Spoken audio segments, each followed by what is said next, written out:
నమస్కారం. కేనే న్యూస్ కి స్వాగతం. బీఆర్ఎస్ నేతలకు మాజీ మంత్రి కేటీఆర్ కీలక ఆదేశాలు జారీ చేశారు. హైదరాబాద్ స్థానిక సంస్థల ఎన్నికలకు దూరంగా ఉంటున్నామని స్పష్టం చేశారు. 24వ తేదీన ఓటింగ్ కు దూరంగా ఉండాలని పార్టీ నాయకులను ఆదేశించారు.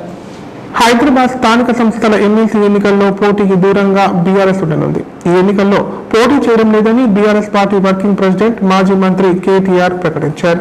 గీత దాటితే వేడి తప్పదని సొంత పార్టీ నేతలకు కేటీఆర్ హెచ్చరించారు. దూరంగా ఉండాలని ఎమ్మెల్యేలు, ఎమ్మెల్సీలకు, కార్పొరేటర్లకు కేటీఆర్ హుకుం జారీ చేశారు. ఈ నెల 24వ తేదీన హైదరాబాద్ స్థానిక సంస్థల ఎమ్మెల్సీ ఓటింగ్ జరగనుంది. కులబలం, ధనబలం లేకుండా కేసీఆర్ పార్టీని స్థాపించారని మాజీ మంత్రి కేటీఆర్ అన్నారు. బీఆర్ఎస్ పార్టీ ఆఫీస్ కు హైదరాబాద్ నగరంలో గతంలో స్థలం ఇవ్వలేదని గుర్తు చేశారు. కొండ లక్ష్మణ్ బాపూజీ తన స్థలాన్ని బీఆర్ఎస్ పార్టీకి ఇస్తే నాటి ప్రభుత్వం ఆఫీసును ఖాళీ చేయించిందని ఆరోపించారు. హైదరాబాద్ లో బీఆర్ఎస్ సూపర్ హిట్ అయిందని ఉద్ఘాటించారు. హైదరాబాద్ బయట కాంగ్రెస్ చేతిలో ప్రజలు మోసపోయారన్నారు. కాంగ్రెస్ వ్యవహారం కూడా ఒకసారి చూడండి, రేవంత్ రెడ్డి గారి వ్యవహారం కూడా చూడండి. నిన్నగాక మొన్న సోనియా గాంధీ గారి మీద, రాహుల్ గాంధీ గారి మీద ఈడీ వాళ్ళు ఛార్జ్ షీట్ వేసిండ్రు.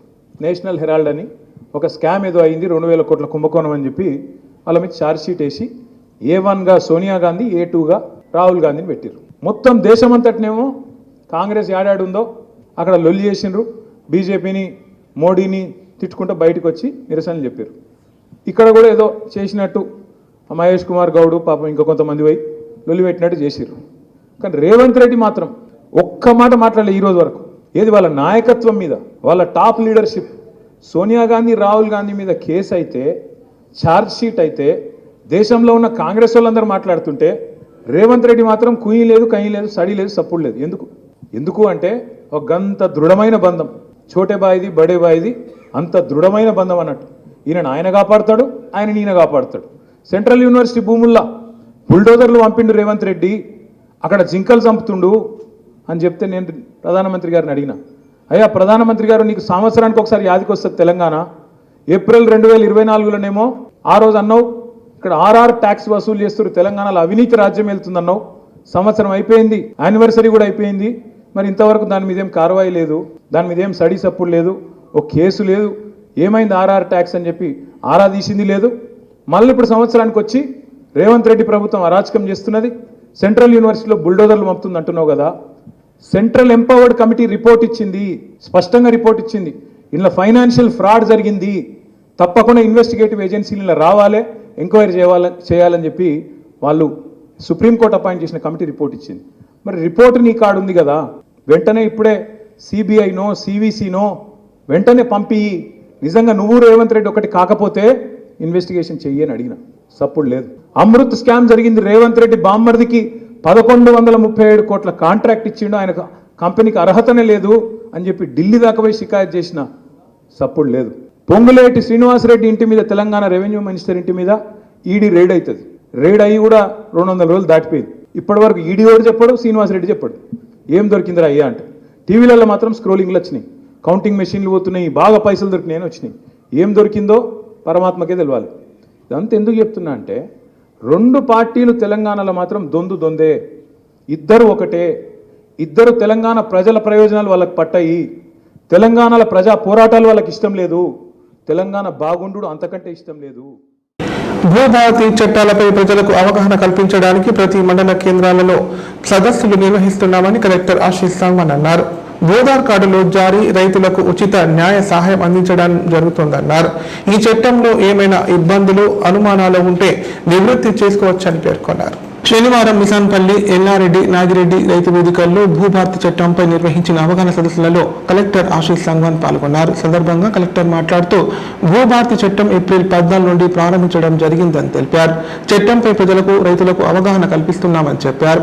ధరణి స్థానంలోకి భూభారతి భూమి హక్కుల చట్టం తీసుకురావడం జరిగిందన్నారు. ఇందులో అన్ని రకాల అప్లికేషన్స్ ఉన్నాయని, హక్కుల రికార్డులలో తప్పుల సవరణ చేసుకోవచ్చని తెలిపారు. రిజిస్ట్రేషన్, మ్యూటేషన్ చేయడానికి ముందు భూముల సర్వే, పెండింగ్ సాదా బైనామా దరఖాస్తుల పరిష్కారం జరుగుతుందన్నారు. 2014 జూన్ 2 కంటే ముందు గ్రామీణ ప్రాంతంలో వ్యవసాయ భూమిని సాదా బైనామా ద్వారా కొనుగోలు చేసి గడిచిన 12 ఏళ్లుగా అనుభవంలో ఉంటూ క్రమబద్ధీకరణ కోసం రైతులు పెట్టుకున్న దరఖాస్తులపై ఆర్డీఓలు విచారణ చేసి అర్హత ఉన్న వారి నుండి ప్రస్తుత రిజిస్ట్రేషన్, స్టాంప్ డ్యూటీ వసూలు చేసి సర్టిఫికేషన్ జారీ చేస్తారని తెలిపారు. వాటిని రికార్డులలో నమోదు చేసి పట్టాదారు పాస్ పుస్తకం ఇస్తారని చెప్పారు. వారసత్వంగా వచ్చిన భూములకు మ్యుటేషన్ చేసే ముందు నిర్ణీత కాలంలో విచారణ, పాస్ పుస్తకాలలో భూమి పటం, భూముల సమస్యల పరిష్కారానికి 2 అంచెల అప్పీల్ వ్యవస్థ ఉంటుందని పేర్కొన్నారు. ముఖ్యంగా ఇప్పుడు ఒక ఎంక్వైరీ చేయడానికి ఆప్షన్ వచ్చింది. Like detail enquiry, first notice ఇచ్చేసి ఆబ్జెక్షన్స్ తీసుకొని ఫీల్డ్ ఎంక్వైరీ చేసి ఎవిడెన్స్ రికార్డ్ చేసి అప్పుడు తహసీల్దార్ ఆర్డీఓ డిసిజన్ తీసుకోవాలి. ఇంతకుముందు కొంచెం ఇప్పుడు చెప్పినట్లు సివిల్ కోర్ట్కి పోవాలి, ఎంక్వైరీ చేయడానికి ఆప్షన్ చాలా లేదు. రిజెక్ట్ చేయడానికి కూడా కొన్ని కేసెస్లో లైక్ రిజిస్ట్రేషన్ స్లాట్ బుక్ అయితే రిజిస్ట్రేషన్ ఖచ్చితంగా చేయాలి, ఎంక్వైరీ చేయడానికి కొన్ని ప్రాబ్లమ్స్ ఉన్నాయి. సో ఈ యాక్ట్లో ఇప్పుడు సరిగా మ్యూటేషన్ ఉంటే ఎంతమంది పిల్లలు పోవాలి అట్లా ఎండోర్స్మెంట్స్ ఇవ్వడం జరిగినాయి. సో ఇప్పుడు భూభారతి యాక్ట్ రావడం వల్ల అట్లా ఉండదు. సో మీరు ఫస్ట్ తహసీల్దార్ లెవెల్లో మ్యూటేషన్ కేసెస్ 30 daysలో రిజాల్వ్ చేయాలి. Rectification of record of rights 60 daysలో. తర్వాత సాదా బైనామా కేసెస్ 2020లో ఇచ్చిన అప్లికేషన్స్ ఆన్లైన్ అవి కూడా ఇప్పుడు 90 days మీ కుటుంబంలో ఉన్న మీ ఫ్రెండ్స్ని కూడా దీని గురించి చెప్పాలి. సో ఇప్పుడు సంక్షిప్త వార్తలు. కామారెడ్డి మండలం చిన్న మల్లారెడ్డి, అడ్లూర్, రామేశ్వరపల్లి, దేవునిపల్లి గ్రామాలలో కల్తీ కల్లు మరియు డ్రగ్స్ పై అవగాహన సదస్సు నిర్వహించారు. ఇందులో భాగంగా నార్కోటిక్స్ మరియు వైద్య అధికారులు మత్తు పదార్థాల వల్ల జరిగే అనర్థాలపై ప్రజలకు అవగాహన కల్పించారు. ఈ కార్యక్రమంలో అడిషనల్ ఎస్పీ, డిఎస్పీ, హెచ్సి వైద్యాధికారి డాక్టర్ జోహా ముజీబ్, ఏఎన్ఎంలు, ఆశా కార్యకర్తలు పాల్గొన్నారు.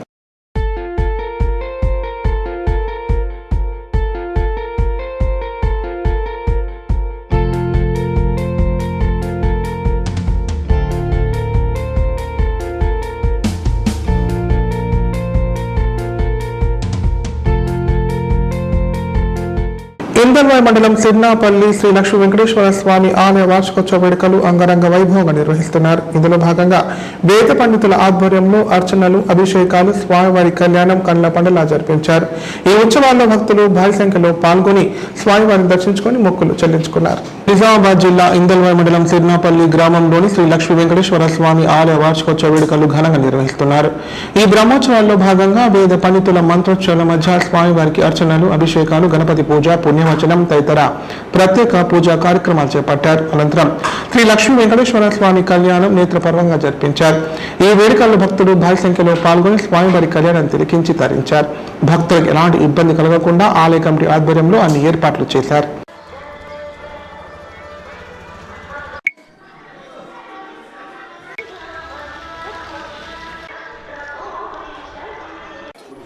అయ్యా వీళ్ళు కూర్చున్నారా?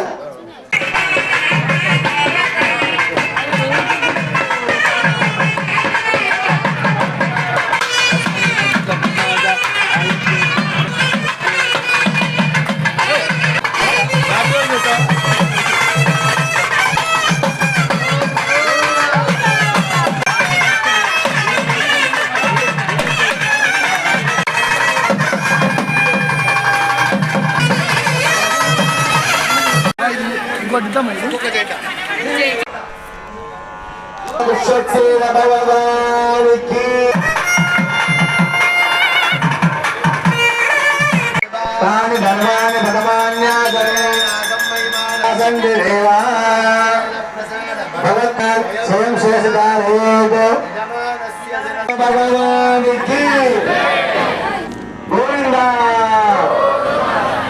ఇప్పుడు ప్రకటనలు. Life hospital Kamareddy. కామారెడ్డిలో 50 పడకల ISO సర్టిఫైడ్ గల ఏకైక hospital life hospital Kamareddy. Aarogyasri, EHS మరియు అన్ని రకాల నగదు రహిత హెల్త్ ఇన్సూరెన్సులు గల ఏకైక hospital life hospital. Aarogyasri card లేదా తెల్ల రేషన్ కార్డు ఉన్న వారికి ఆరోగ్యశ్రీ మరియు ఆయుష్మాన్ భారత్ ద్వారా ఆపరేషన్లు ఉచితంగా చేయబడును. కామారెడ్డిలో కార్పొరేట్ స్థాయి ఖరీదైన వైద్యాన్ని ప్రతి పేద మధ్యతరగతి వారికి అతి తక్కువ ఖర్చుతో వైద్యం చేయబడును. నిజామాబాద్, హైదరాబాద్ వెళ్లవలసిన అవసరం లేకుండా అనుభవజ్ఞులైన వైద్య బృందంచే క్లిష్టమైన ఎముకల ఆపరేషన్లు, ఆర్థోస్కోపిక్, కీహోల్ సర్జరీలు, జాయింట్ రీప్లేస్మెంట్, మోకాళ్ల మార్పిడి, వెన్నుపూస ఆపరేషన్లు మరియు 4 గంటలు అత్యవసర వైద్య సేవలు అందించబడును. మా సదుపాయాలు: అత్యాధునిక operation theatre, laminar OT, ICU, x ray, physiotherapy, DEXA scan, pharmacy సౌకర్యాలు కలవు. రాష్ట్ర ప్రభుత్వ ఉద్యోగులకు ఫీజు రీయింబర్స్మెంట్ సౌకర్యం కలదు. సంప్రదించండి లైఫ్ హాస్పిటల్.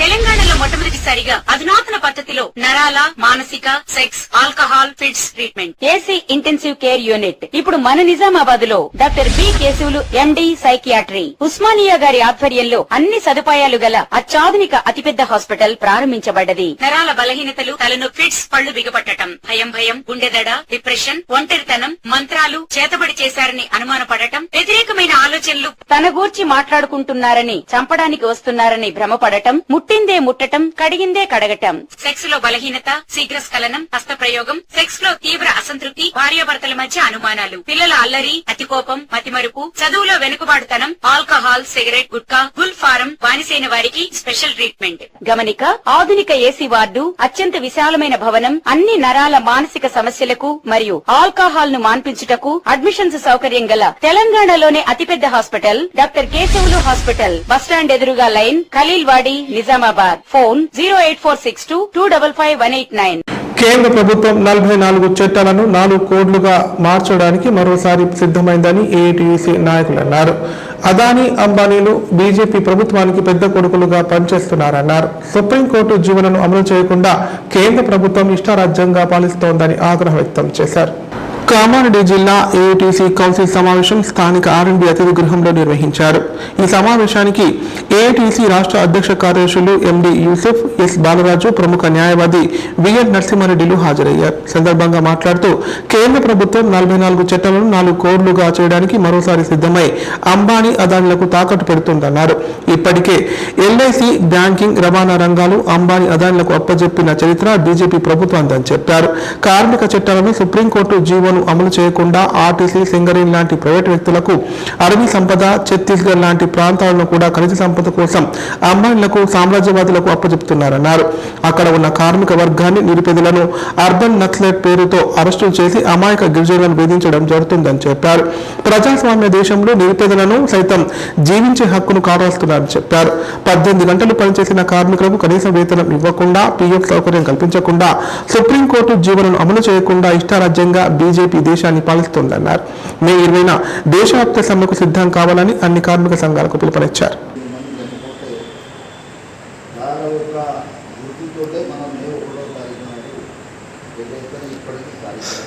కానీ ఆమె 86లో వచ్చినటువంటి ఆ పోరాట స్ఫూర్తితోటి ఇక్కడ కూడా ఇండియాలో కార్మిక వర్గం అలాంటి పోరాటాలు ఉద్యమాలు చేయాలని చెప్పేసి ఏఐటీసీ మొట్టమొదటిగా ఈ యొక్క బ్రిటిష్ ప్రభుత్వంలో ఏర్పడింది.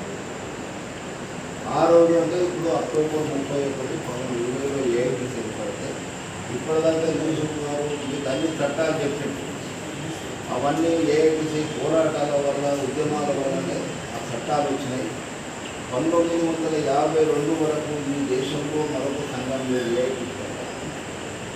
52 తర్వాత సిఐటి, ఇతర సంఘాలు ఏర్పడ్డాయి. ఆ ఏర్పడినటువంటి సంఘాలు కూడా నామమాత్రం ఉన్నప్పటికీ ఏఐటీసీ పోరాటాల ఉద్యమంలో పాల్గొంటున్నారు. ఏఐటీసీ ఏర్పడితే కమ్యూనిస్టు పార్టీ సిపిఐ పోరాటాల ఉద్యమాలు చేయడమే కాదు. ఇప్పుడు మనం ఇక్కడ ఉంటే మంచిగా తిండి తింటాం, లేదా ఛాయ్ తాగుతాం, భోజనం చేస్తాం. ఇందాక నరసింహారెడ్డి గారు చెప్పినట్టు సాయంత్రం అనేది మందు తాగిపోతారు. అయితే అసలు మీకే పైసలు తింటే మందు తాగిపోతారు. మీరే చెప్తారు పైసలు లేవు మహాప్రభు, మాకు పైసలు ఇవ్వమని మీరంటారండి. అలాగే చెప్తున్నాం నేను కూడా. మరి అదే నిజమైతే మనము మందు తాగే సంఘమే చేస్తాం. అందుకోసం ఏంటంటే మన ఉద్దేశం, మన ఆశయం ఒక్కటి, దాన్ని సాధించేందుకు ఇలాంటి పరిస్థితుల్లో ఏఐటీసీగా చీకట్లో జంతువుల మధ్యన రోజు ఒక కన్ను మూసి ఒక కన్ను తెరిచి ఎప్పుడు ఉపవాసం ఉండి అనేక రోగాలకు అవస్థలకు గురై వాళ్ళు ఒక పక్క త్యాగాలు, వాళ్ళు మనలాగా సుఖాలు అనుభవిస్తారు, మనలాగే కూడా డబ్బులు ఇస్తలేరు, ఇంటే నిందలు లేకుండా సొప్పాండం. ఇలాంటి పరిస్థితుల్లో నక్సలైట్ ఒక పక్క మరి సాయుధ పోరాటం చేస్తున్నారు. కానీ కమ్యూనిస్ట్ పార్టీ తెలంగాణ వచ్చినప్పుడు మన దగ్గర వస్తే మన దగ్గర కూడా 1946 నుంచి 51 వరకు 1946 నుంచి 1951 వరకు సాయుధ పోరాటం జరిగింది. తెలంగాణలో ఎవరు మీద చేసినాం, ఇక్కడ నాది నైజాం రజాకర్ల మీద. అదే సందర్భంలో మనం ఇక్కడ ఈ దేశున్నటువంటి సందర్భంలోనే అనేక మంది చనిపోయారు. 4,500 కామారెడ్డి జిల్లా ప్రధాన రహదారిపై ఉన్న పాత రాజంపేట రైల్వే గేటు మొరాయించింది. సాంకేతిక లోపంతో గేటు పనిచేయకపోవడంతో ఇరువైపులా భారీగా వాహనాలు నిలిచిపోయాయి. దీంతో గంట పాటు వాహనదారులు, ప్రజలు తీవ్ర ఇబ్బందులు పడ్డారు. కామారెడ్డి జిల్లా పాతరాజంపేట వద్ద గల రైల్వే గేట్ శనివారం సాయంత్రం మొరాయించింది. దీంతో ఇరువైపులా రాకపోకలు సాగించే వాహనదారులు, ప్రయాణికులు తీవ్ర ఇబ్బందులు పడాల్సి వచ్చింది. సాంకేతిక లోపంతో దాదాపు గంట సేపు గేటు పనిచేయకపోవడంతో ఇరువైపులా భారీగా వాహనాలు నిలిచిపోయాయి. రైల్వే అధికారులు స్పందించి మరమ్మతులు చేపట్టి రాకపోకలను పునరుద్ధరించారు.